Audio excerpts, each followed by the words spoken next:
that being said, we're actually coming into another month. Tomorrow, Speaking of accelerated already, we're coming into the 9th month of Kislev.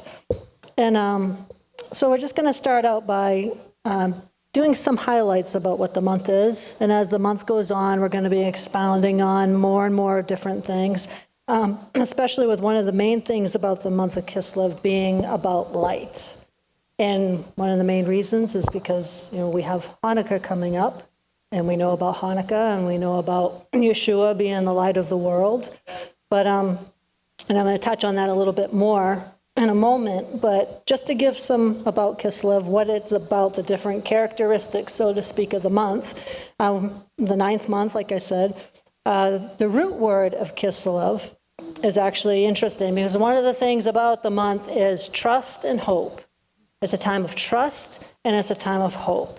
And with the root word Kili, which is hope, and Kislam, which is trust. And it's interesting, when you look at Psalm 78 in the Jewish Bible, and Psalm 78:7 says, this is actually amplified, but it says, that they might set their hope in God and not forget the works of God, but might keep his commandments. Well, it's that they might set their Kili, their hope, in Yahweh. And then when you look at Job, it talks about how, it says something in Job about how they put their trust in their riches. Well, they put their kislam in their riches. So it's all hope and trust that we see throughout this whole month. Time, like I said, the time of light, the time of illumination, the time of vision. Kind of interesting, we talk about all the time how, Yahweh knows exactly what he's doing. He has things set in place in certain ways, and everything always lines up. Well, we're in the month of Kislev, coming into the month of Kislev, and light and illumination of light and vision and Hanukkah and all that's about, what that's all about and stuff. Right before we're going to experience one of the greatest days that America has experienced. At least, definitely in the last 3.5 years, but for quite some time, okay, with the inauguration of President Trump coming up. And it's the month of miracles, if we just sang that song, all the miracles we've seen and all the miracles we will see, okay, because he can do it. He can do it. So we're also in the month of miracles. We're in the month of dreams. And that's because in these Torah portions over the next few weeks, you'll see that there's more dreams in these Torah portions in just this month about different things that Yahweh did, miracles and all this stuff, just in this month of Kislev, in these Torah portions that you'll see at any other time. So the month of dreams. Interestingly, when you look at the number 9 means growth, wisdom, and completion. We've been talking a lot in here over the last few weeks about wholeness. And we're about to enter into a time of wholeness. And, and we've explained over the last few weeks, like with the 10 lepers and everything, there's a difference between being healed and being whole. 9 went away healed. 1 went away whole. And whole means all in all, everything intact, every area of life intact, nothing missing, nothing broken. The lepers went away healed. They were healed of leprosy, but that one went away whole. He wasn't just healed of the leprosy, he was restored. Whatever that leprosy did to his body, restored that like it never even happened. Whatever the result of that disease did to his finances or his family or whatever, all of that was restored. Well, that's another time that we're in this month of Kislev, is wholeness, completion in every area of our lives. It's a time of judgment also. This blessing and judgment. There's so much wrapped up in this month. There's so much wrapped up in all the months. But the month of Kislev, it's a significant month, and especially where we're going to be talking more, I'm going to touch on it, like I said, about light, but we know who the light of the world is. And we know how we're supposed to be lights in the world. So the month of Kislev actually is also the power of the month of light. And it's the power of light. And there's so much wrapped up in that power of light. And so just a couple things that I wanted to say real quick about light. You know, light is a force. And when you hear this, you think about Yeshua. Okay? Light is a force. It's a literal source of energy. Light obviously is the opposite of darkness. And as such, it always represents all that is good. Light always represents that which is good. Light leads to life. And we see it all throughout the Bible, how it's symbolic of being in alignment with Yahweh's plans, purposes, and character. You know, the whole thing with light and darkness, they're opposing forces.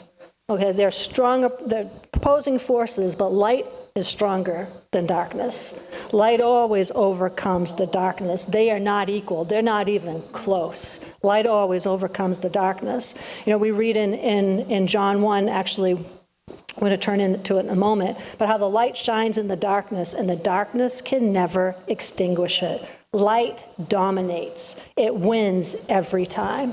So actually, let's just quickly turn to John 1. I'm just going to do a couple of scriptures real quick before we actually turn to the actual Torah portion.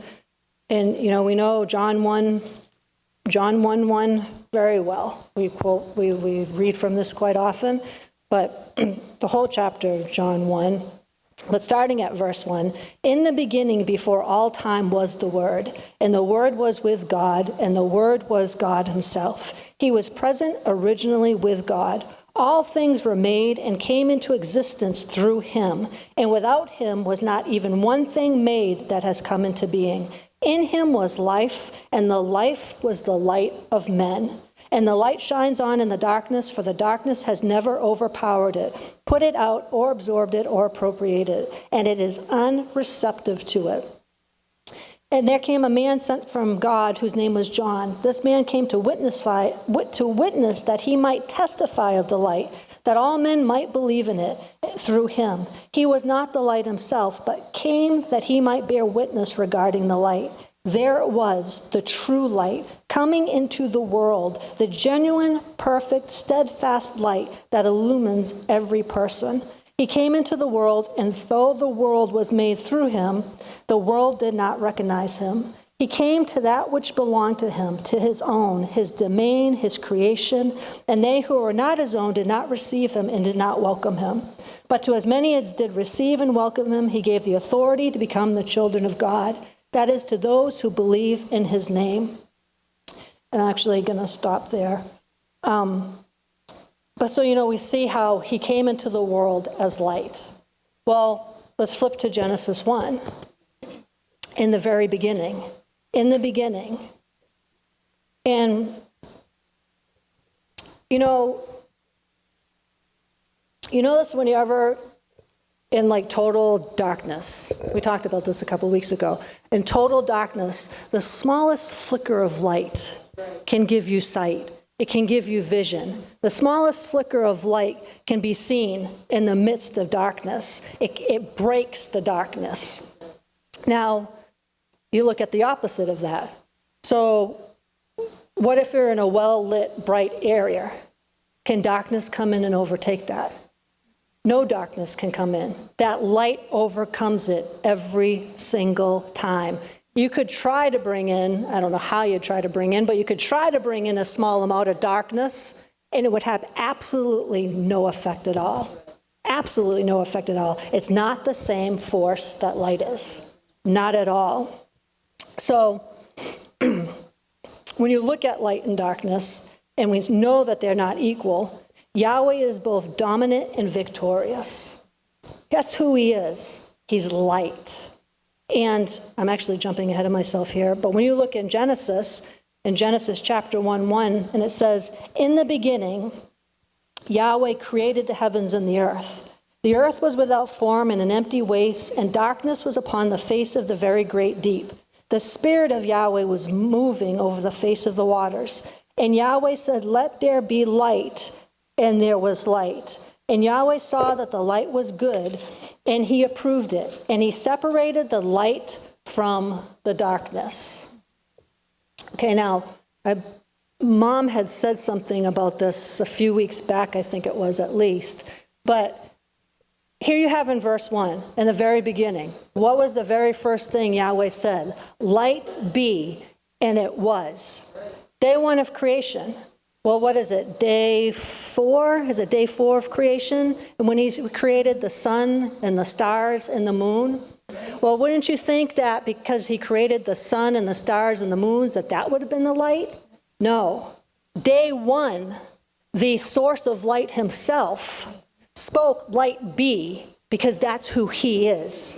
And he released himself into everywhere. Everything that he is, that absolute, genuine, pure light. He spoke the light from himself out into being. Light be, and he was. His light came all through from day 1, the first day of creation, before we see the light of the sun and the stars and the moon ever came into being. Light was here because he's the source of light. So when you jump to John chapter 1, the light came into the world. The source of true light came into the world from the very beginning. That's what it was all about. So when you see how there's this power of light, and like I said, we'll get on into it more as we come through the month and closer to Hanukkah and stuff like that. It was interesting. I saw this quick little thing when they were talking about it. And, from the very beginning of creation, when he created light and then separated from the darkness, he placed the boundaries and the darkness was under his authority. Think about it. He said, light be. He placed those boundaries in order, and the darkness was under his authority. So just kind of interesting when you look at it in that kind of scenario where all things came under his authority because of the light, because of the absolute light. Well, talking about him being the source of light and all that, and how there's power in light, and we see it from the very beginning, the day 1 of creation, that power of light come into the world. And so these are all things that make up the month of Kislev. And more, and like I said, we're going to expound on it more, but just to kind of get you a little flavor, a taste of Kislev. Previews of coming attractions, previews of Kislev, just to give you a taste of it, but to get you to thinking, because we say it all the time, and we said it a lot during the feasts. Don't let these times just slip you by. Don't let them all at all. Grab what they have for you. This is, like I said, this is the month of illumination and light and vision. Light brings vision. Without light, you can't have vision. You can't have vision without seeing something properly. You need to be able to see in order to have the vision. And that light brings vision. And that's what this whole month is about. And that's what we really got to grab a hold of. Every month has a frequency. Yep. Exactly. And when you get in line with those frequencies that all these months have to offer, light, all these different things, we ascend higher and higher, but also, and we talk about this a lot lately in here too, it also puts us in a position of where we're living out of the 4th dimension. Yahweh said, light be. The source of light released himself out of the 4th dimension. It all comes down to the 4th dimension. But anyway, so that lines us up with going to the Torah portion for this week, and it's actually Genesis 25:19 through 28:9. But we're specifically going to focus in Genesis 26. And, we get into Genesis 26 and everything, and it's the story of Abimelech and Isaac. And, Interesting how some of the same similarities between Abimelech and Isaac that there were between Abimelech and Abraham. We were talking about this yesterday, and this chapter 26 starts to talk about how, Abimelech saw Isaac's wife and all this and wanted to take her as his own, and Isaac's going to pass her off, as his sister and everything. And, we kind of saw the same thing take place with Abimelech and Abraham, right? Same kind of scenario and stuff. And you think Abimelech would have learned, all right? He would have learned from Abraham. They say it's their sister. Don't believe them. Don't believe them. Don't believe them at all. But you would have thought, Abraham, Isaac's his son. Oh, there could be a pattern here, okay? But obviously he didn't. But, and he goes on and he's talking about how he's like, in verse 9, she is certainly your wife. How did you dare say to me, she is my sister? So they're talking about all that. But then they get to verse 12. And in verse 12 it says, then Isaac sowed seed in that land and received in the same year 100 times as much as he had planted, and the Lord favored him with blessings. Now get that. He sowed seed in that land, and in that same year. It didn't take 2 years, 3 years, 5 years, 10 years, 20 years. In that same year, he received 100 times as much as he had planted. Isaac was operating in the 100-fold return. He received 100 times as much as he planted, and the Lord favored him with blessings. And then it says, and the man became great and gained more and more until he became very wealthy and distinguished. He owned flocks, herds, and a great supply of servants, and the Philistines envied him. Now all the wells which his father's servants had dug in the days of Abraham his father, the Philistines had closed and filled with earth. And Abimelech, verse 16, and this is where I want to focus on for just a quick second. And Abimelech said to Isaac, go away from us, for you are much mightier than we are. Another translation says, go away from us, because you are much more powerful than we are. That's how we need to be with the enemy. Okay? Yeah, that's me. That needs to be our confession, okay? That's how we need to be with the enemy. Where we hear the enemy say, whoa, okay, back off. You're way more powerful than I am. Actually, why don't you do me a favor and just leave, okay? Because you're causing me way too much trouble. All right? But that's how we're supposed to be. We're talking about being in the month of light and illumination and vision, and there's power behind all these forces. Well, who made Isaac wealthy?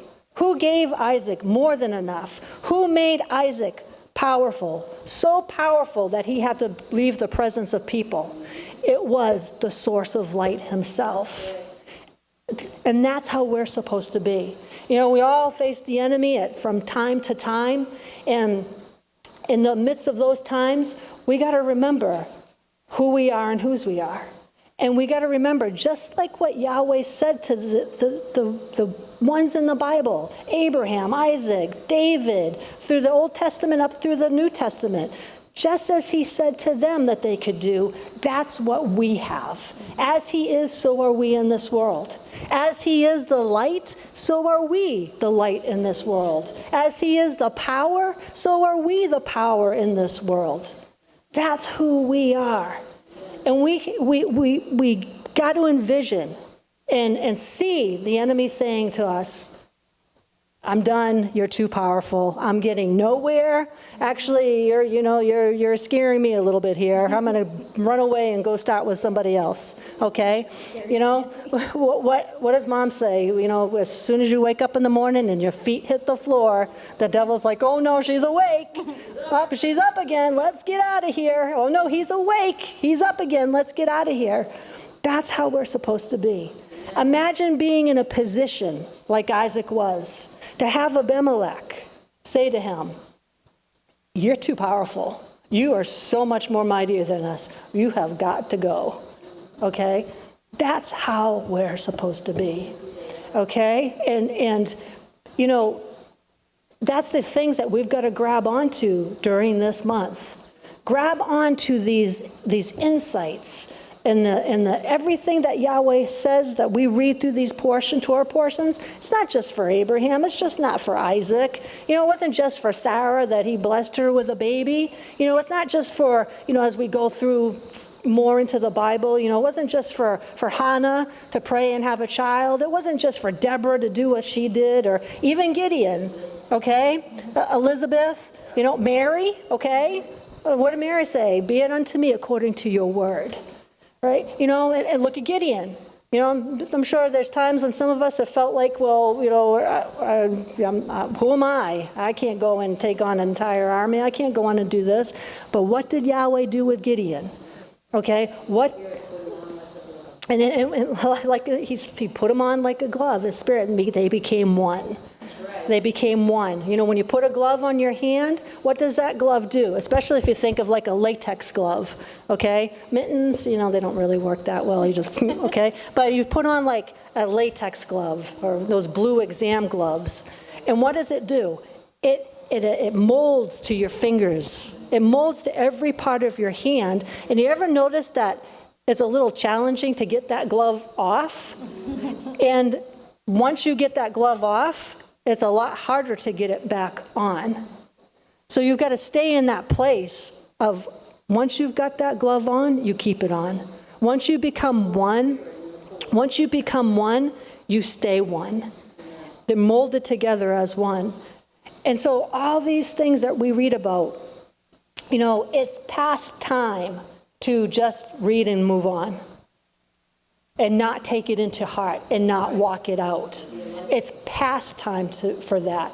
It's got to be a lifestyle. This has got to be things that we're doing day in and day out, but we've got to change our thinking. We've got to see ourselves. I didn't read when Abimelech said to Isaac, go away from us, for you're much mightier than we are. I didn't see Isaac fighting with him.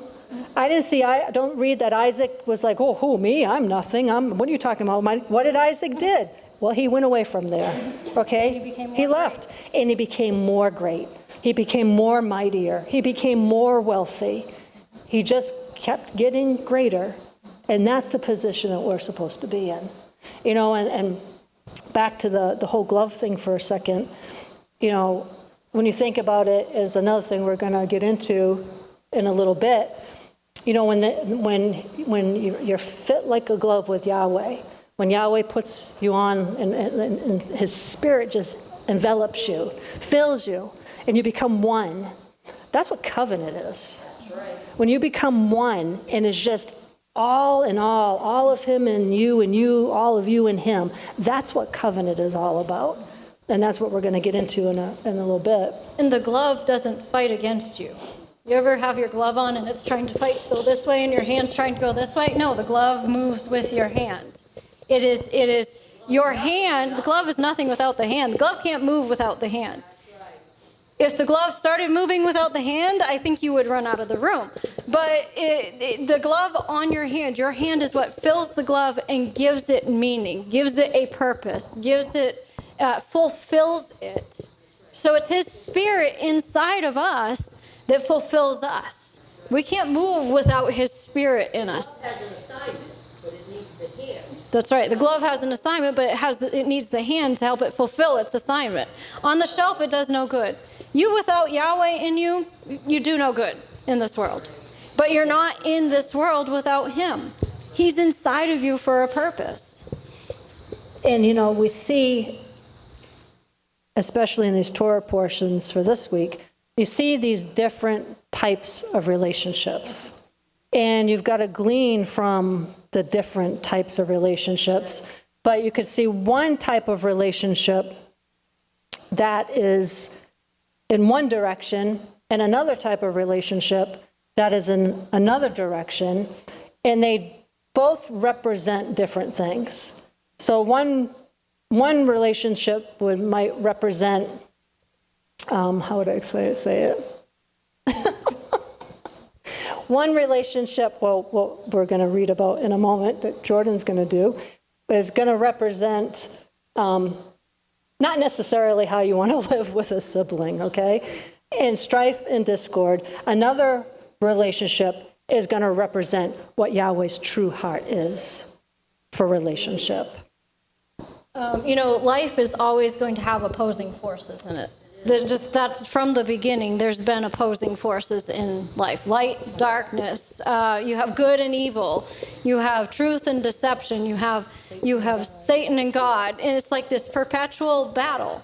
And if you think that you're going to live life without any kind of a battle, you're deceived. But there's throughout this word, you see the opposing things. Love, hate, that's another opposing force. And your head and your heart can be an opposing force. Your head will take you one way, your heart will take you another. Flesh and spirit is another. That's a big one. But you see this from the beginning, that there's this battle that's going on from both sides. And in the beginning of the Torah portion in Genesis 25, if you look back at this, there's an interesting section of this. Genesis 25, starting at verse 20. Isaac was 40 years old when he married Rebekah, the daughter of Bethuel, the Aramean of Padan Aram, the sister of Laban, the Aramean. And Isaac prayed much to the Lord for his wife because she was unable to bear children, and the Lord granted his prayer, and Rebekah, his wife, became pregnant.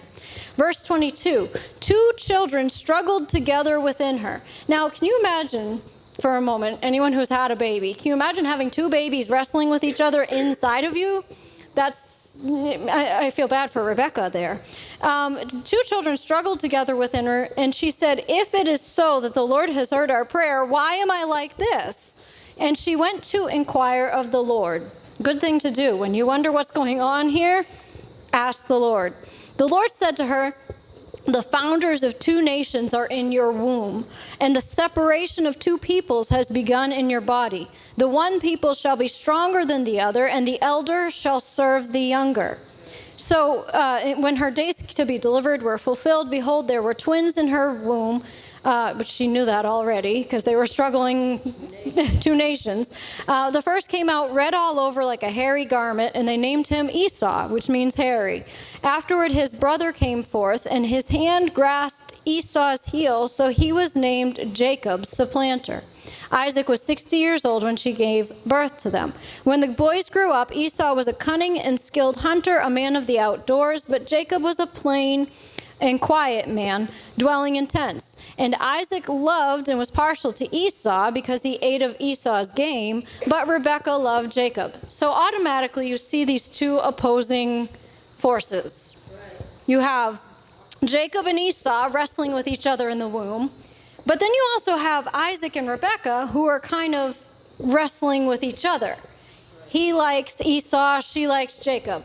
Now obviously Rebekah never shared with Isaac what the Lord told her, that the elder shall serve the younger, because you progress on through the Torah portion, you see the whole situation where she hears that he's going to be giving the blessing to Esau, so she goes in and she has Jacob trick his father into giving him the blessing. Yeah, it was supposed to be given to him, but that was not the way to go about it, probably.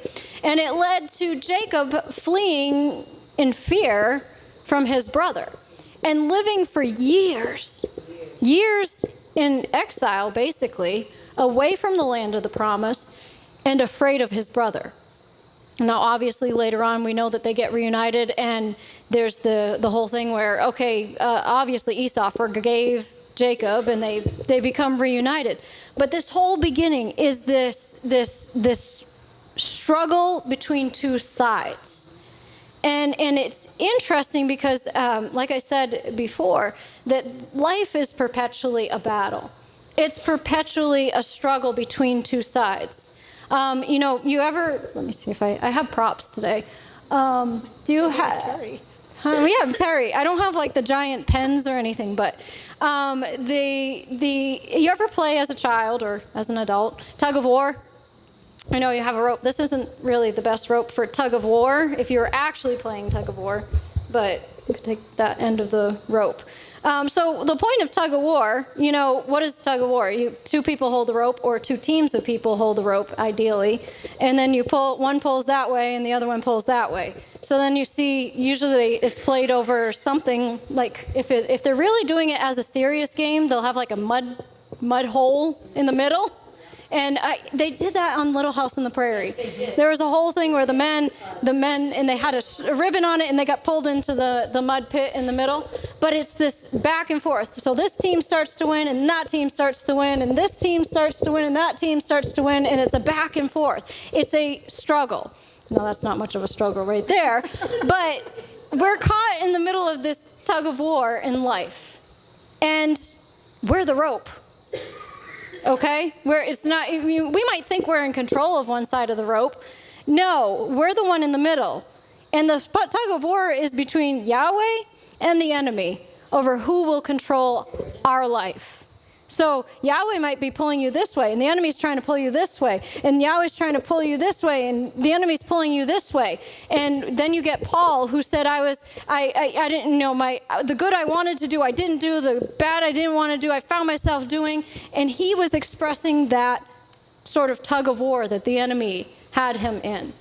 And it's always a question of whether our spirit man is going to rise up and be stronger than the flesh, or if the flesh is going to rise up and be stronger than the spirit.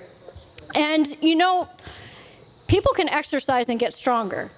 Did you know that? Like if you work on exercising your muscles, you'll get stronger. If you just sit around on the couch all day and then expect to go out and play tug of war with somebody who's been a bodybuilder all their life, you're not going to fare too well. You're going to be in that mud pit pretty quick. So, when we're going out, we know that we're in battle. Our wrestle is not against flesh and blood. People are not your problem. They might seem like they are. It might seem like it's that person that's fighting with you. No, what's behind them? What's the spirit that's operating behind them? I'm not calling her Satan, by the way. But what's the spirit that's operating behind that person? It would be the enemy that's trying to pull you the wrong way. Right? Trying to get you into strife, trying to get you into disagreement. And with this case, you have Jacob and Esau, and they're basically wrestling with each other. Well, they're brothers. There's supposed to be a cord that ties them, but it's not meant for them to be pulling against each other. It's to help them. Ecclesiastes talks about how there's that threefold cord that cannot be easily broken. And if you're alone in a battle, you can't really stand up very well, but if someone else comes up alongside you and fights the battle with you, you have a lot more chance to stand. We're in this tug of war, but we have a choice of which way we're going to go. Unlike the rope. Anybody ask the rope if it decided today that to do this? It might sound crazy, but this rope was probably lying around in a tool shed or something. And next thing it knows, it's being pulled back and forth, and its threads are being stretched and pulled, and it's defenseless to do anything about it, and it might be stretched to the breaking point. You never want to get to the point where you're being stretched to the breaking point in your life. All because of a little game of tug of war, this poor rope. But, little thing about tug of war. Tug of war is usually won by the team that best manages to work together effectively by forming a unified pulling machine. If the team is all in disunity, the other team will probably win, even if they're not the stronger team. Unity can go a lot further than sheer strength. Winning tug of war does not always require sheer strength. It can be about strategy, teamwork, and using your body effectively. To win it without relying on brute force. Now, if I was going to go out and try to play tug of war, I don't have a lot of brute force. I'm not a bodybuilder. But there's ways that I could win it. You focus on where your stance of gravity is. I'm going to unravel your rope again, sorry. There we go. So if I was really going to pull against her, this isn't the best way to pull. That's not the best way for me to win. The best way to win, hold on. The best way to win would be for me to lower my stance of gravity. So I'm using my weight against her. And hopefully she doesn't let go of it at this moment and send me flying. But your center of gravity, the lower your center of gravity is, the more strength you have. If you can anchor yourself, now get that. If you can anchor yourself, then when they're pulling, when the enemy is pulling against you, if you're anchored into something, if you're anchored to the word, then it's not going to knock you off your feet. Then you're going to be able to withstand whatever the enemy's throwing at you or trying to pull you into, whether it be temptation, whether it be whatever distraction he's trying to use. Then he won't be able to get you there. But when you use all of your weight, when you use your weight against the opposing team, and you'll see some people when they're actually really playing tug of war, they're almost laying down on the floor like this because they're using their weight against it. Another time that's a good time to use your weight is if you have a horse that's running away from you. I learned that one, okay? And I'm going somewhere with this. This isn't a rabbit trail, but when a horse is running away, say I have a horse on the other end of that rope, and the horse is running away. If I take this rope and set it behind me, now I'm using my whole weight, and it's a lot, see? It's a lot less. It's building. Wrap it around you. What is it that it said about the word?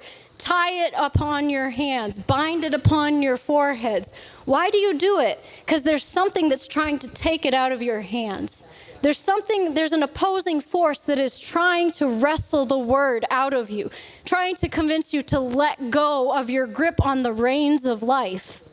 But if you can anchor yourself to the word and really use that weight, then you can stop the runaway horse. Now, what's the runaway horse? Your thoughts. Okay? What does it say? It says to take every thought captive. If the horse has run away and taken the rein completely out of your hands, what do you have to do? You have to capture it. You now have to go and recapture it. Better to prevent it from running away in the first place. Why does it say take every thought captive? If you don't take every thought captive and keep it in obedience to the word of God, then it will run away with you. Now, I've had a horse run away on me when I'm holding it on the ground, and I've had a horse run away with me on top of it. And it can be a scary feeling when a horse runs away with you on it. I brought my horse. I don't remember, this was, what did I call this one? Buttercup? I think this was Buttercup. My horse that I had when I was 5. And I used to put him on my bicycle and ride him down the driveway. Anyways, and then he came here and we used to give the children horsey back rides with him. So he's been sitting in my office here for a while. But when a horse is running away with you, this one, he hopefully won't run away with me. But if the horse is running away with you, how many of you know I am not strong enough to stop a 2,000-pound animal? I can be pulling back and pulling back and pulling back, and he can just grab, don't knock it over, Buttercup. I can be pulling as much as I want on the reins. If a horse puts the bit between their teeth, they're not going to feel that bit. And they're going to think I'm just like a fly on them. And they'll continue running away and maybe run straight toward a cliff, because horses can be dumb sometimes, and run straight toward a cliff and jump off a cliff. And then that's the trouble. Then I'm in trouble. So if you want a horse to stop running away with you, you've got to turn his head all the way around. Get his focus off of where he's running. You want to stop a runaway horse, you got to turn him off of the path he's on. You want to stop a runaway thought, you got to turn your thoughts off of the path that they're on. Don't just try, I'm going to stop this thought, I'm going to stop this thought, I'm going to stop this thought. No, because then you're still focused on the thought. Get your focus off of the thought. Horses can't run forward with their head turned around side. It's very, very hard for them. You can literally, and your strength is a lot stronger if your rein is anchored to your hip. Rather than wrestling with the horse like this, I'm never going to win that battle. You bring it around, you anchor your rein to your hip, the horse's head is turned around to his hip. He can't keep galloping forward. He's going to fall over. It sets their balance off. It takes their focus off of whatever they're doing, and eventually they'll slow down and stop. So now better not to even get in that position in the first place. You know, that's why I think Dad had talked about that at one point. When you're riding a horse, you always got to be aware of the next move. You know, ride ahead of the horse. If you see the horse is looking over there at the shadows, he might spook. He might start to get into his little mind the idea that that's a scary place and I'm going to just take off out of here and hightail it out of here. You got to get his focus, right? I almost found this video that I have that she actually took at one of my lessons. It was this little pony.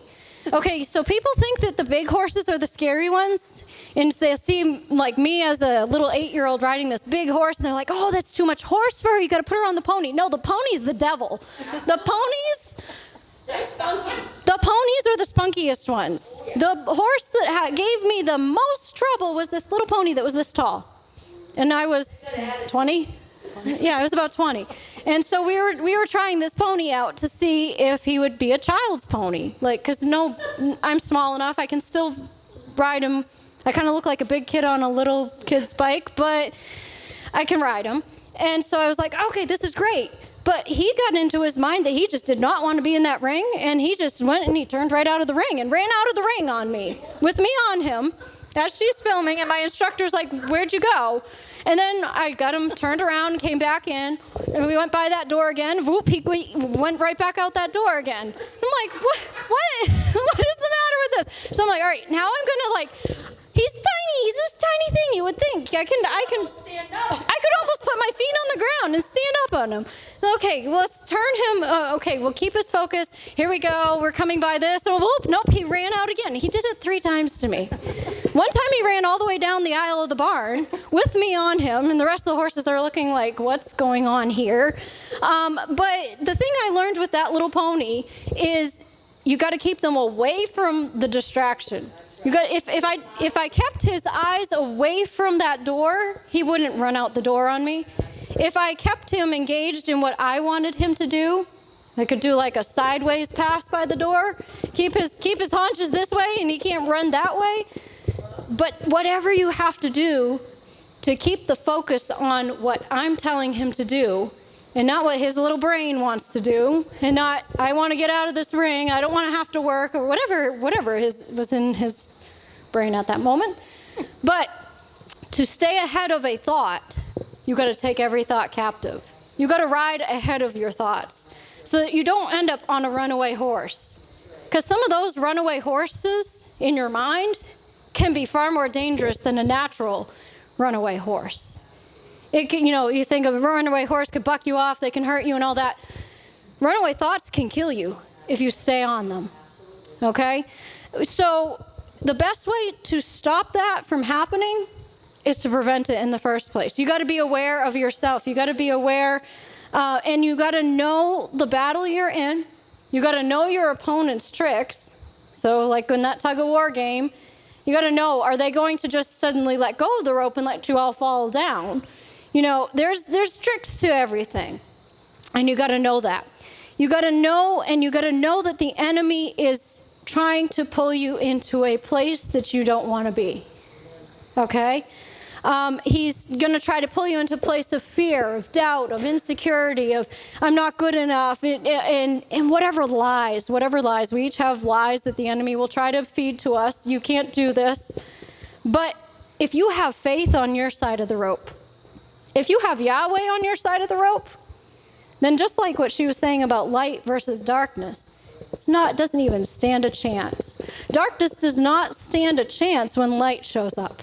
It's not even a wrestling match. There's no battle. It just shows up and boom, it's gone. It's an instant thing. You've never turned on the lights in the room and watched the darkness slowly roll back. No, it's just gone. It vaporizes. So when Yahweh is on your side, when like we were talking about, when you are clothed with Him, it changes the whole situation. And that's when you start to see those miracles happening. That's when you start to see things changing. That's when you start to see your mind changing. When you keep your mind on him, what does it say? When you think his thoughts, his ways are higher than your ways, as the heavens are above the earth, so are my ways higher than your ways, and my thoughts than your thoughts. Why is he telling you that? Just to brag? Just say, I'm higher than you. No, it's because I want you to come up and start thinking like I am. Come up and see things the way I see them. See things from my perspective. Yeah, renew your mind and stop fighting the wrong battles. Our battle is not supposed to be against each other. You know, it says we don't wrestle against flesh and blood. Our battle is not against each other. It's against our common enemy. If you're trying to play a tug of war game, but all the team members are fighting against each other and trying to pull the rope out of each other's hand, that's a good way for your entire team to lose. We each affect each other, and we're not supposed to be wrestling against each other. Now, another situation in Jacob's life further on, when he was coming to the point of finally being reunited with Esau, and he's been out there all that time, he has this strange encounter in the middle of the night where this man shows up and he wrestles with this man all night. I mean, it's just kind of an odd thing. Like, you show up and you just start fighting with this man and you wrestle with him all night. And then this man, realizes Jacob's actually pretty strong. He's starting to win. So what does he do? He touches the inside of his hip, puts his hip out of joint, and suddenly it dawns on Jacob. It's like suddenly Jacob gets a revelation. This isn't a man. This is God I'm wrestling with. And he realizes, I've been wrestling with God my whole life. I've been fighting against what he wants me to do. And when he realizes that, he switches from wrestling against this man to saying, don't leave me until you give me the blessing. That was said.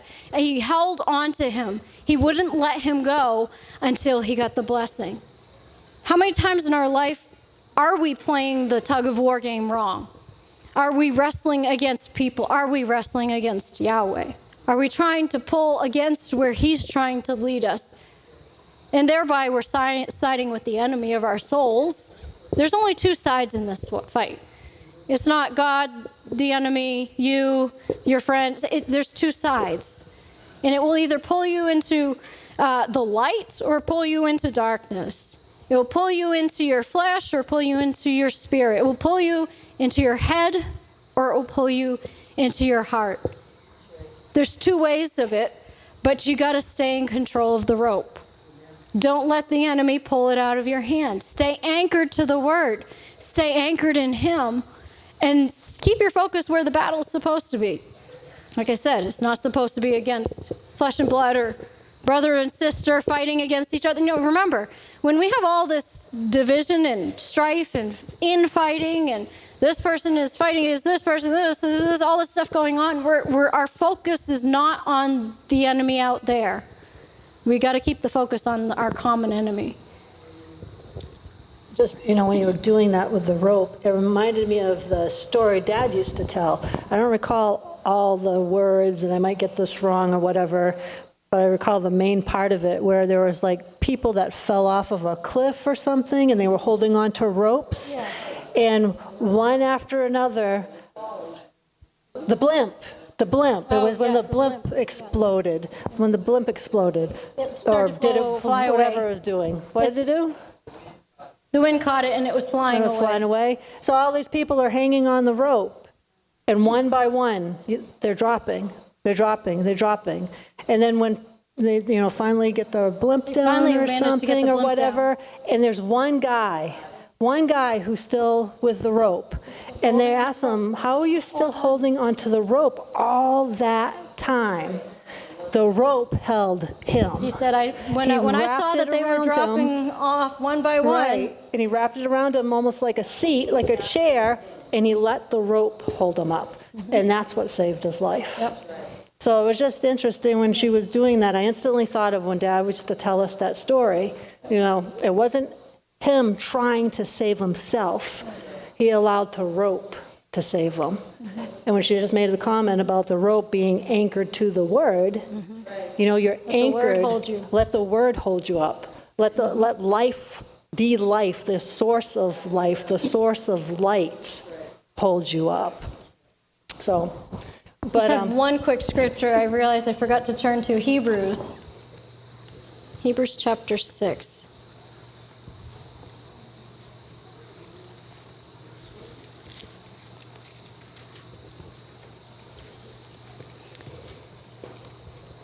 Hebrews chapter 6, verse 17. Accordingly, God also, in his desire to show more convincingly and beyond doubt to those who are to inherit the promise, the unchangeableness of his purpose and plan, intervened with an oath. That's a covenant. That's a promise. This was so that by two unchangeable things, his promise and his oath, in which it is impossible for God ever to prove false or deceive us, we who have fled to him for refuge might have mighty indwelling strength and strong encouragement to grasp and hold fast, hold tight to it, the hope appointed for us and set before us. Now we have this hope as a sure and steadfast anchor of the soul. See, that's exactly what I was just talking about. You wrap it around you so that it's tied to you, it's holding you up, it's anchoring you. This hope is an anchor of the soul. It cannot slip and it cannot break down under whoever steps out upon it. A hope that reaches further and enters into the very certainty of the presence within the veil. That hope, and she was talking about hope is one of the things in Kislev. That hope is the anchor of our soul. And this word is our anchor. No matter what may go on around us, we won't end up going off any cliff or being on a runaway horse or slipping or falling if we're anchored in him and in his word. so if we jump to, this is the Haftarah portion, we're going to see the opposite of Jacob and Esau. And it's in 1 Samuel. And the Haftarah portion is actually in 1 Samuel chapter 20, verse 18. I'm going to read that, but then I'm going to go back to create a whole picture of the difference in relationships. And in these few chapters, we see the story of David and Jonathan. And in 1 Samuel chapter 20, verse 18, it says, "Then Jonathan said to David, 'Tomorrow is the new moon festival, and you will be missed.'" Actually, let me back up. Actually, before I go to that, I'm going to back up even further to create the picture first before that. So the story of David and Jonathan. If you go to chapter 18, and, we have this whole story of with David and Saul and how Saul clothed David with his armor and all this stuff. And David went out against the Philistine, against Goliath and all this. And you see how David prevailed over that whole situation and stuff. And Jonathan was there at that time. Jonathan was witnessing this whole thing take place. But then when you come to chapter 18 and verse 1, it says, "When David had finished speaking to Saul, the soul of Jonathan was knit with the soul of David, and Jonathan loved him as his own life." One translation says, "And Jonathan loved him more than life itself." Just this verse, you can see the difference in relationship between Jacob and Esau, who were blood brothers, and Jonathan and David, who were not. But this was a much stronger relationship because it was covenant. And then it says in verse 3, "Then Jonathan made a covenant with David because he loved him as his own life." And then it goes on and stuff, and throughout the chapters and stuff, and how David, had become more successful and behaved himself more wisely than all of Saul's servants, and this whole thing, and Saul gets jealous and upset, and he's out to kill David, okay? And David flees and all this. But interesting, who's the one that warns David? It's Jonathan. Who's the one, in essence, that goes behind his father, goes behind his father's back to protect David? It's Jonathan. Who was in this story, who was chosen? Saul or David by Jonathan? It was David. And so when you get to chapter 20, and actually if we go to verse, let's back up to verse, actually, you know what? Let's just read chapter 20. David fled from Naioth in Ramah and came and said to Jonathan, "What have I done? Of what am I guilty? What is my sin before your father that he seeks my life?" Jonathan said, "God forbid, you shall not die." Now there's a powerful covenant statement right there from Jonathan to David. "You shall not die. My father does nothing great or small but what he tells me. And why should he hide this thing from me? It is not so." But David replied, "Your father certainly knows that I have found favor in your eyes." And he thinks, "Let not Jonathan know this, lest he be grieved. But truly as the Lord lives and as your soul lives, there is but a step between me and death." Then Jonathan said to David, "Whatever you desire, I will do for you." Now here right there is a deliberate stance. David, I'm siding with you. I'm on your side, David, no matter what.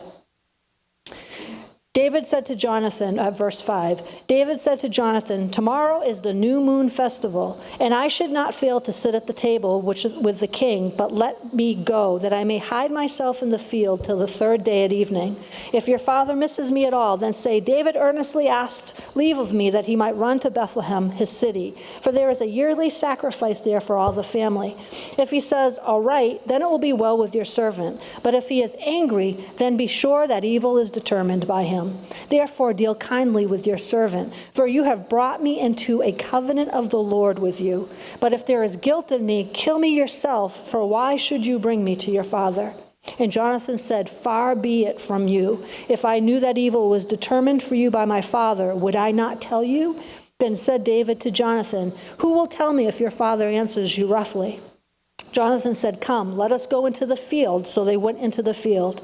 Jonathan said to David, "The Lord, the God of Israel, be witness. When I have sounded out my father about this time tomorrow or the third day, behold, if he is well inclined toward David, and I do not send and let you know it, the Lord do so and much more to Jonathan.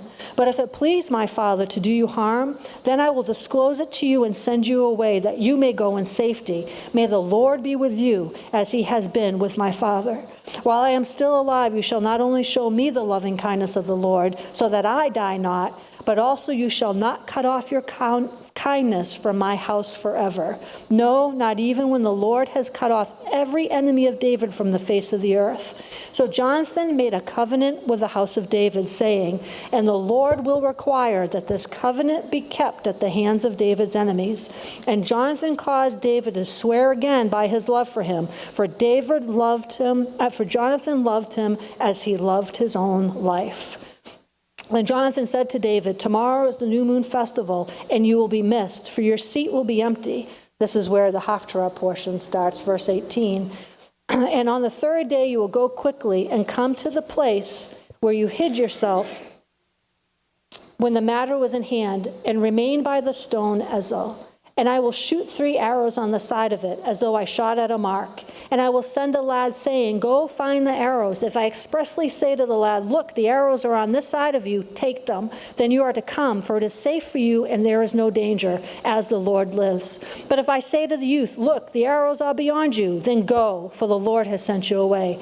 And as touching the matter of which you and I have spoken, behold, the Lord is between you and me forever." So David hid himself in the field, and when the new moon came, the king sat down to eat food. The king sat, as at other times, on his seat by the wall, and Jonathan sat opposite. And Abner sat by Saul's side, but David's place was empty. Yet Saul said nothing that day, for he thought, something has befallen him, and he is not clean. Surely he is not clean. But on the morrow, the second day after the new moon, David's place was empty. And Saul said to Jonathan his son, why has not the son of Jesse come to the meal either yesterday or today? And Jonathan answered, David earnestly asked leave of me to go to Bethlehem. He said, let me go, I pray, for our family holds a sacrifice in the city, and my brother commanded me to be there. Now if I have found favor in your eyes, let me get away and see my brothers. That is why he has not come to the king's table." Then Saul's anger was kindled against Jonathan, and he said to him, "You son of a perverse, rebellious woman, do not I know that you have chosen the son of Jesse to your own shame and to the shame of your mother who bore you? For as long as the son of Jesse lives upon the earth, you shall not be established, nor shall your kingdom." Now look what Jonathan had at stake. All this that he had at stake, everything. His whole inheritance, his whole being, everything. But he entered into covenant with David.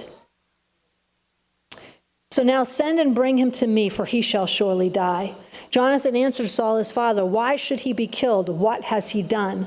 But Saul cast his spear at him to smite him, by which Jonathan knew that his father had determined to kill David. So Jonathan arose from the table in fierce anger and ate no food that second day of the month, for he grieved for David because his father had disgraced him. In the morning, Jonathan went out into the field at the time appointed with David, and a little lad was with him. And he said to his lad, "Run, find the arrows which I shoot." And as the lad ran, he shot an arrow behind him. When the lad came to the place where Jonathan had shot the arrow, Jonathan called to him, "Is not the arrow beyond you?" And Jonathan cried after the lad, "Make speed, haste, stay not." The lad gathered up the arrow and came to his master. But the lad knew nothing. Only Jonathan and David knew the matter. Jonathan gave his weapons to his lad and told him, "Go, carry them to the city." And as soon as the lad was gone, David arose from beside the heap of stones and fell on his face to the ground and bowed himself 3 times. And they kissed one another and wept with one another until David got control of himself. And Jonathan told David, "Go in peace, for as much as we have sworn to each other in the name of the Lord, saying, 'The Lord shall be between me and you, and between my descendants and yours forever.'" And Jonathan arose and departed into the city. That's quite the difference of a relationship than what we just saw with Jacob and Esau. You see in this relationship with David and Jonathan a covenant relationship, but this is an example of real sibling behavior. This is an example of, well, Jordan had said this last night, there is no sibling rivalry here at all. It was 2 individuals who went into covenant with each other, and Jonathan meant more to David than David did to himself, and David meant more to Jonathan than Jonathan did to himself. And it's very clear, like we just said, Jonathan put everything on the line, coming against his father, not getting his inheritance, all of that, everything he had on stake for this covenant relationship with David. And he knew that David was meant to be king. And he knew that by siding with David and coming alongside David and helping David, he was sacrificing his own right, his own family right to be king. So in this example of David and Jonathan, this is where we see true unity. There was no unity with Jacob and Esau. And Jordan touched on that, mentioned about there not being unity and stuff. There was no unity in that relationship. But you see pure 100% unity between David and Jonathan. You see loyalty, you see devotion, you see faithfulness, you see what a true covenant relationship is supposed to be. None of me, and it's all about you. That's what it's supposed to be. But interesting, when we read back in chapter 18 at the beginning there, and the words that were used is that they became knit together. Their hearts became knit together as one. And when you look up that verse, I don't recall right now what thing I had looked it up in, but in that one thing where it talked about being knit together, it's a unique unity. It's a unique unity to come together. It's like when you think about when fabric is knitted together. You're knitting and you're making something, and you take one piece and you knit it to another piece. That's meant to stay forever. That's meant to have an unbreakable bond. That thread that's being knit together between those 2 pieces those two pieces are now becoming one. And they're no longer two separate entities. They're now one powerful, united force. And you see that in the story of David and Jonathan.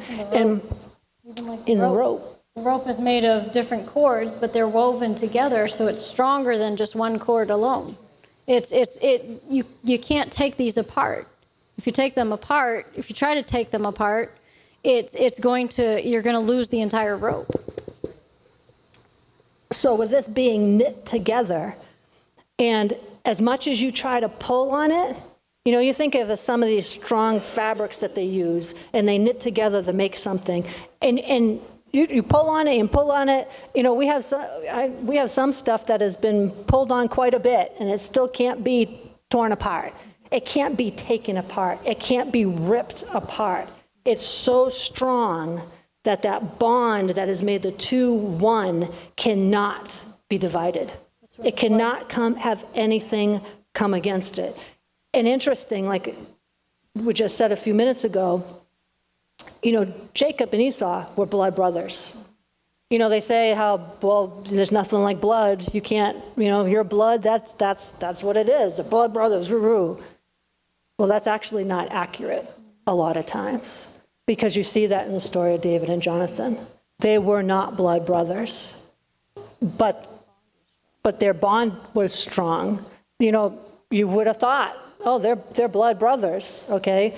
But they weren't. They weren't. They were true blood brothers. They were true blood brothers, right. Blood of covenant. What is it? It's in the Proverbs where it says there's a friend that will stick closer than a brother? Right. Okay?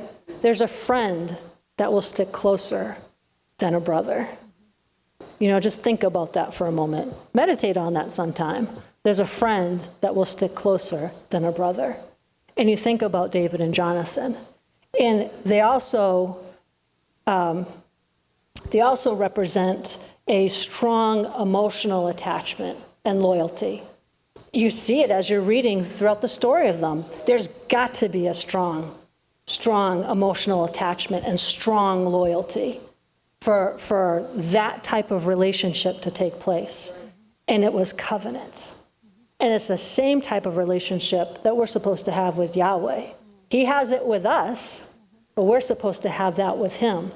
And even here in this natural realm, I was listening to somebody the other day, and interesting, they were talking about relationships and stuff, but they were talking about relationships not as in a way of like a husband and a wife. They were talking about relationships with friends and how we all need relationships. I mean, you can't live without having some type of human in your life or whatever. Well, I shouldn't say some type of human. You should be careful what type of human you have in your life. But, relationships are important. And they were talking about the relationship with friends. And she made this comment, and I was like, actually, that's true. People seem to think, I need to have 4, 5, 6, 7, 8 friends, and I'm good. More friends I have, that's actually not true. And she made a comment. All you need is just one. 2, okay, just the 1 or the 2, but really, just the one. The one that has that covenant bond to you. The one that is like David and Jonathan. And I'm listening to her talk, and I was like, wow, I never actually thought about it that way. You think back to when you were a child and you had like 20 friends around you all the time, playing out in the neighborhood and stuff. But really, were any one of those 20 friends, except for one, the closest to you? I had friends growing up as a child, we'd go outside and play, and we'd have 5, 6, 7, or 8 friends from, children from the neighborhood, and we're all outside playing. But in that group, there was just that one girl that was, my best friend. There's just that one individual that was the closest to me. And so when I heard I recall it was a woman, I just don't recall which one it was, because it was Nancy Dufresne and Terry and all these people, But it's like, when it comes down to it, it's only that one that you really need, that one covenant. All Jonathan needed was David, and all David needed was Jonathan. Now, I'm not saying you can't have like 2 or 3 really good friends. I'm not saying that at all. But it was the power in that one covenant relationship. And they're described as being knit together. It anchored him. It was a sort of an anchor. That no matter what anyone else does in their life, they're good because they have each other to hold on to. After that time when Jonathan walks away from David and David spends the next period of time fleeing from Saul, there was only one other time when he saw Jonathan again. And it was in 1 Samuel 23, verse 16. It's verse 15. David saw that Saul had come out to seek his life. David was in the wilderness of Ziph in the wood. And Jonathan, Saul's son, rose up and went to the wood to David and strengthened his hand in God. See, that's the power of that covenant friendship. He went there. He knew that David had been running from his father and all that. He went there and strengthened his resolve. He strengthened his hand in God. And he said to him, "Fear not, the hand of Saul my father shall not find you. You shall be king over Israel, and I shall be next to you." Saul my father knows that too. And the two of them made a covenant before the Lord. See, this reinforcement is coming along. It's coming alongside them and saying, yeah, you know what? You got this. You got this. You got this battle. I'm with you. That's what he said. I'll be next to you. I'll be right there next to you. You got this. You can overcome this. That's the purpose of having that kind of a friend, is to remind you about what the covenant is, but to strengthen you in your calling. And to reinforce that, because he kept saying to him, you shall be king. That's your calling, David. You shall be king. He kept reinforcing that so that David wouldn't grow weary in the battle. And then you see that further on, how strong and true that covenant actually was when it comes to the point of time when Jonathan dies.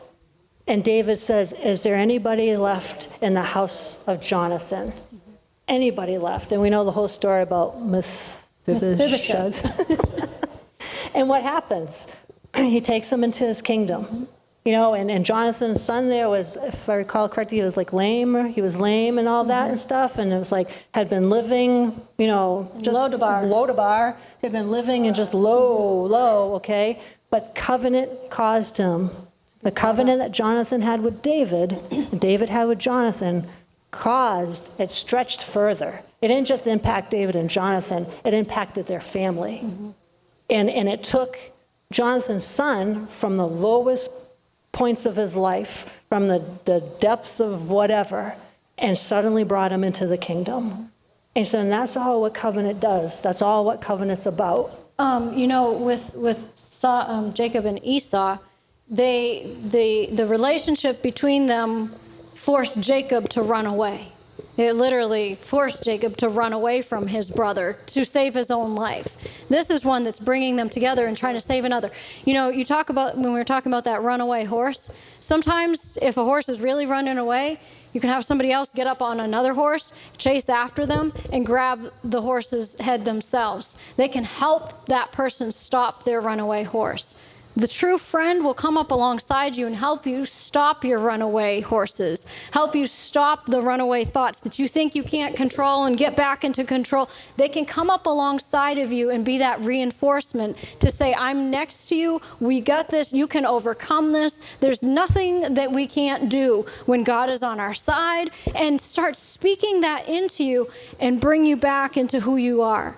That's the other purpose of a friend. When you're off by yourself, you're trying to do it all on your own. You can't. You need someone to come up alongside you. What is that saying when the friend knows the song of your heart and sings it back to you? When you've forgotten the words. When you've forgotten the words, yeah. Mm-hmm. So when one falls, the other is right there to pick you up. Mm-hmm. But interesting, when I came across this thing last night, and it's called the common threads of knitted souls. And the picture they show are two ropes tied together, thick ropes, two ropes tied together. I'll read it quickly. But it starts out with 1 Samuel 18, 1 through 4, saying, now it came about when he had finished speaking to Saul that the soul of Jonathan was knit to the soul of David, and Jonathan loved him as himself. Saul took him that day and did not let him return to his father's house. Then Jonathan made a covenant with David because he loved him as himself. Jonathan stripped himself of the robe that was on him and gave it to David with his armor, including his sword and his bow and his belt. These verses come on the heels of David's defeat of Goliath. Jonathan, much older than David, watched a boy become a champion for Yahweh. That day, something happened in Jonathan's spirit, but it was not just a one-way street. Jonathan admiring David, David shared the same feelings toward Jonathan. There was a spiritual connection between them. Two souls were knit together that day. A bond of friendship and fellowship formed between them, such as exists only between brothers in the Lord. There was a whole army of men present that day, including 3 of David's own brothers. However, being a member of that army didn't forge the kind of unity that existed between David and Jonathan. Nor does simply being a member of the church mean that your soul will be knitted together in such a unity that existed between these 2 brothers in the Lord. There's something that you've got to do. David didn't have such a relationship with his blood brothers. Jonathan didn't share such a relationship with his father, although they were often partners in battle. The story of this relationship between David and Jonathan reveals the common thread shared by these 2 knitted souls. These same threads form a bond of unity. These same threads form a bond of unity shared between true believers of the Lord Yeshua. And describing this relationship, David called it a covenant of the Lord between himself and Jonathan. The first thread that served to knit these 2 souls was the common covenant. This was more than just a relationship between 2 friends. It was a relationship between brothers in the Lord. In a way, it is a relationship that mirrors Yeshua's own relationship with the church, and therefore ought to mirror our relationships with one another. There are many people who are members of the church. Some don't attend, but they are still members. Some don't give, but they could still be considered members. Some don't serve, but they are still members. Some don't worship, but they are still members. But members of this kind are like the cowards in Saul's army, who shared no camaraderie with David and Jonathan. True members of the church have made a covenant of the Lord. They are bound together by cords that can't be broken. What do true brothers in the Lord have in common? There's characteristics in the fellowship of the 2 knitted souls between David and Jonathan. The second one that served to knit these 2 souls was a common cause. Jonathan was himself a breed apart. More than once he risked his life for Yahweh's honor and glory, and that day as David came walking across that battlefield, wagging the giant's head, Jonathan realized that here was a lad whose heart beat in tune with his heart. They shared the same vision, the same passion, and the same purpose. That vision and passion and purpose was to know Yahweh, serve Yahweh, honor him, and bring him glory. Jonathan recognized David as a man after God's own heart. The passion of David's heart fanned the flame of that same passion in Jonathan's heart. Proverbs 27:17 says, "As iron sharpens iron, so a man sharpens the countenance of his friend." This was the relationship that existed between these 2 men. They each inspired the other to be better men. It all began with the thread of a common cause. That's what brought them together. A church that gathers around the common cause of knowing Yahweh, worshiping Yahweh, and bringing him glory will be a congregation of knitted souls. A contagious unity will flow from that fellowship, drawing others who long to come to Yahweh and bring him glory. The bond of true unity in the church is held by these threads of souls knitted together in a covenant with the Lord and ones who have a cause. The third thread that served to knit these 2 souls was a common courage. Prior to the time David fought Goliath, Jonathan emerged among the soldiers of Saul's army as a man of great courage. Now the day came that Jonathan, the son of Saul, said to the young man who was carrying his armor, "Come and let us cross over to the Philistines' garrison that is on the other side." But he did not tell his father. Saul was staying in the outskirts of Gibeah under the pomegranate tree, which is in Migron. Then Jonathan said to the young man who was carrying his armor, "Come and let us cross over the garrison of these uncircumcised. Perhaps the Lord will work for us, for the Lord is not restrained to save by many or by few." That day, Jonathan and his armor bearer proved to be more courageous than those men who sat in the shade with Saul. Jonathan had a heart for Yahweh.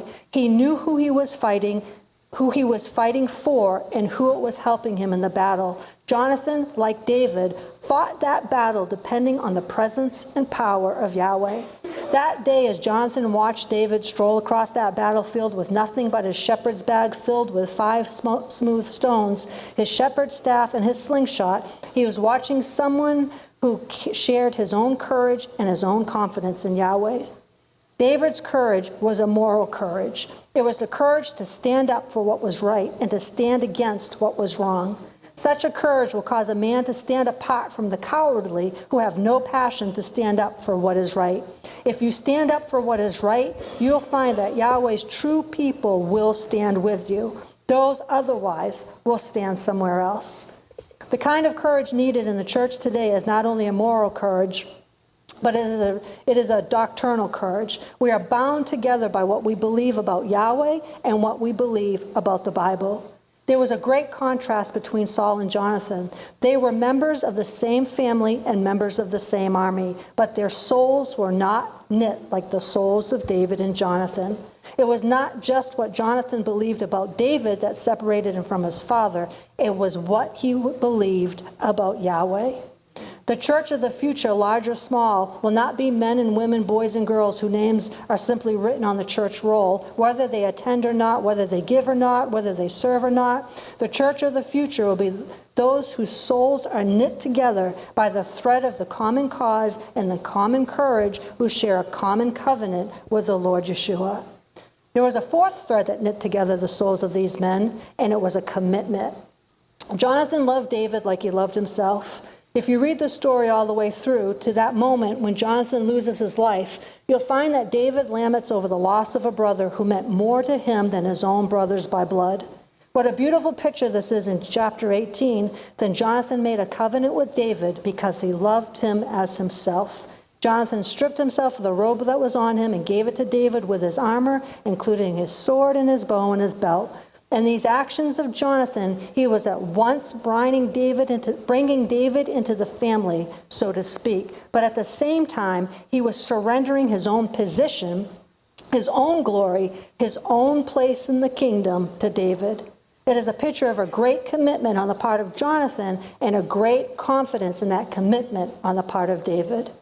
When we enter into fellowship with one another in the church, we enter into a similar covenant of commitment with one another. Jonathan esteemed David better than himself. We are to do the same towards each other. Philippians 2:3-4 says, "Do nothing from selfishness or empty conceit, but with humility of mind regard one another as more important than yourselves. Do not merely look out for your own personal interests, but also for the interests of others." It is that kind of relationship that existed between David and Jonathan. They were committed to one another because they were both committed to Yahweh. It was Jonathan's desire to empower David, to enable him to become the leader Yahweh meant for him to be. Jonathan took off his robe and gave it to David. He clothed David with his armor. He girded David with his belt. He gave David his sword. Now David wore the robe of a prince, the belt of a prince, and the armor of a prince, and carried the sword and bow of a prince. There was no selfishness between them. Jonathan, like John the Baptist, would have said to David, "He must increase, but I must decrease." The souls of Jonathan and David were knitted together by a common cause, a common courage, and a common commitment. They are bound together in a common covenant with the Lord. They were committed to one another, and they were committed to Yahweh's kingdom. Likewise, you and I should be committed to Yahweh's kingdom as it is represented through this church, not forsaking the assembling of ourselves together. Church membership is not just on paper. It is not something you can put on your resume when you run for political office or drop into a news article when you want community attention. It is a commitment to a specific body of believers who share a common cause, a common courage, a common set of convictions, and a common commitment, having entered into a covenant with the Lord. But they were not just committed to one another. They were set apart by their strong commitment to Yahweh. Each one's own personal commitment to Yahweh fanned the flame of commitment to one another. For me, the most beautiful part of this story is the last meeting between David and Jonathan. The whole of chapter 9 tells of the multiple efforts of Saul to put David to death. In chapter 20, Jonathan comes to a reluctant realization that David is no longer safe in Saul's house, and that time has come for David to depart. David and Jonathan agree on a signal Jonathan will use to warn David of danger and to confirm Yahweh is calling David away. That is where we discover the final thread that knit together the souls of David and Jonathan, the thread of a common calling. Both of these men were clearly called by Yahweh. Each of them had come to the kingdom for such a time as this. Their lives crossed in the purpose of Yahweh, but their lives also parted according to that same purpose. David's calling required that he leave the house of Saul. To stay would have been physically dangerous for David. There are also times in our own lives when failing to adjust our lives to the next phase of Yahweh's purpose is spiritually dangerous. There may not be a Saul seeking to kill us as there was for David, but there is a devil seeking to destroy us. Had Jonathan encouraged David to stay, it would have put at risk the greater purpose of God. The final meeting between David and Jonathan is a moment of great sadness, but greater commitment. Jonathan arranges to have David hide in the field. Then Jonathan said to him, "Tomorrow is the new moon, and you'll be missed because your seat will be empty. When you have stayed for 3 days, you shall go down quickly and come to the place where you hid yourself on that eventful day, and you shall remain by the stone. I will shoot 3 arrows to the side as though I shot at a target. And behold, I will send the lad saying, 'Go find the arrows.' If I specifically say to the lad, 'Behold, the arrows on the side of you, get them, then come, for there is safety for you, and no harm as the Lord lives.' But if I say to the youth, 'Behold, the arrows are beyond you,' go, for the Lord has sent you away." The story of what happened next is found in these following verses. And I just read them. I'm not going to read them again. But we know what happened with the shooting of the arrow. Jonathan and David realized that while their journey together on this earth was about to end, their friendship was forever. The very threads that knit them together would also be the basis of their separation. David had a calling from Yahweh, as did Jonathan. That calling for each of them was their highest priority in life. The only thing that binds some of us together is that our names appear on the same church roll, but those who belong to the fellowship of souls, knitted by the common thread, share the same common calling, commitment, cause, and courage. They have entered into a forever covenant with the Lord. What does that mean? It means that some in the church share a fellowship that will last forever. Some share a fellowship that will only last in this life. But friends are friends forever when they are friends connected by a common thread of the relationship of Yeshua. That, to me, was a very impactful description of the story of David and Jonathan. And if you're catching that last part there where it says, they'll share a fellowship that will last forever, and some will share a fellowship that will last only in this life. Covenant is forever. Covenant isn't just in this life. Covenant isn't just for a few weeks, for a few months, for a few years. Covenant is forever. And there's nothing that can break that covenant if you don't allow it to. Covenant is meant to be unbreakable. Yahweh entered into an unbreakable covenant with us. Jonathan and David entered into an unbreakable covenant with each other. It was a covenant that was forever. And it was a covenant of unity, a covenant of commitment, a covenant of fighting for the same cause. We've said that before, it's all for the cause. It's all for the cause. And that's where covenant comes into play with this whole thing, for victory to take place, because covenant is powerful. It's the most powerful force that you could have, is covenant. And so Jonathan and David were on the same side of the rope. They weren't brothers that were fighting against each other, wrestling with each other. They were on the same side of the rope, fighting against a common enemy. That's what we need to be. We need to be brothers that aren't like Jacob and Esau, but brothers that are like David and Jonathan. That's our commitment. We come alongside each other. We help each other in any of the battles that we might individually be facing, but then together we face the common enemy. Together we can accomplish more than we can individually. Together, if we stay together, we are an unstoppable force, like a testudo. Because who's backing us? And this is the other thing with tug of war, you tend to always put your strongest one in the back. Who's got our back? Yahweh, the great I am. With him on our side, nothing can defeat us. We'll always triumph in him if we stay unified and stay anchored to him. Amen. Do you have anything else? Thank you for those of you who joined us today on Facebook. We trust you got something out of this message. We'll see you on Tuesday night at 7 p.m. Until then, you have a blessed week. And